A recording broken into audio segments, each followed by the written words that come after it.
আসসালামু আলাইকুম সুপ্রিয় দর্শক, স্বাগতম আজকের বিশেষ পর্বে। আজ আমরা কথা বলবো ব্রাজিল বনাম উরুগুয়ের কোয়ার্টার ফাইনাল ম্যাচ নিয়ে। আজকের ম্যাচ ছিল শ্বাসরুদ্ধকর। ব্রাজিল এবং উরুগুয়ে দুই দলই তাদের সেরা ফর্মে ছিল, কিন্তু 90 মিনিটের খেলা শেষে কোনো দলই গোল করতে পারেনি। টাইব্রেকারে ছিল চরম উত্তেজনা।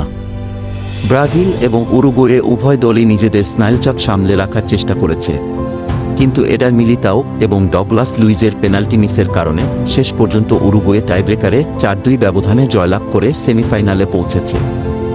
উরুগুয়ের জয় নিশ্চিত হওয়ার পর উরুগুয়ে দলের খেলোয়াড়দের উল্লাস আর সমর্থকদের আনন্দ ছিল দেখার মতো, কিন্তু ব্রাজিলের হারটা খুবই ব্যথিত করেছে ব্রাজিল ভক্তদের।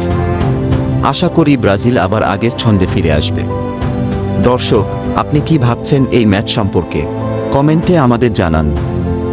আর আমাদের চ্যানেলটি ফলো এন্ড সাবস্ক্রাইব করতে ভুলবেন না, কারণ আমরা নিয়ে আসবো আরও উত্তেজনাপূর্ণ ক্রীড়া কন্টেন্ট।